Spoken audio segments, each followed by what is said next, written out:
Hi అండి, అందరికీ నమస్కారం. బ్రౌన్ రైస్ అని తెచ్చుకున్నానండి. 6 గ్లాస్ వాటరు బ్రౌన్ రైస్కు పలుగ్గా మిక్సీ జార్లో వేసుకొని నూకలాగా వేసుకొని 1 గ్లాస్ వేసి నానబెట్టుకోవాలండి.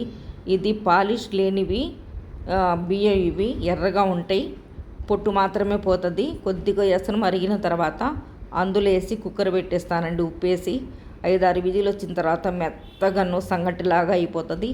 అది చల్లారిన తర్వాత కుండలో పెరుగు చిక్కటి మజ్జిగలా చేసి అందులో కలుపుకోవాలండి.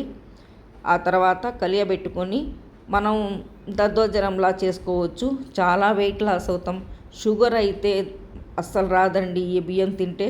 ఇప్పటి నుంచే తింటే ఫ్యూచర్లో షుగర్ రాకుండా కంట్రోల్ చేసుకోగలుగుతాం. తర్వాత వెయిట్ లాస్ అవుతాం.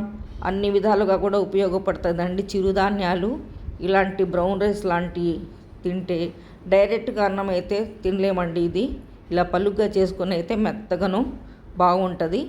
దానిమ్మ గింజలు, ఉల్లిగడ్డ ముక్కలు ఇవన్నీ వేసుకుంటే హెల్తీగా ఉంటుంది. వెయిట్ లాస్ తొందరగా అవుతాము. మన ఆరోగ్యం మన చేతుల్లో ఉంటుంది. ఎంత చేసుకుంటే మనకు అంత మంచిది. ఇప్పుడు జిమ్ముకు వెళ్ళిన, వాకింగ్కి వెళ్ళిన పిల్లలు ఇంత లావు కనబడుతున్నారు. నాకే ఆశ్చర్యం వేస్తుంది. బయటికి వెళ్తే పిల్లలు ఇంత లావు ఇలా ఉన్నారా అని. మొన్న మధ్య దాకా కూడా నాకు తెలిసేది కాదు లావు ఉన్నారు, ఎట్లా ఉన్నారు ఏందన్నది. బయటికి వెళ్ళిన దగ్గర నుంచి నేను చూస్తున్నాను ఎంత లావు ఉన్నారో పిల్లలు.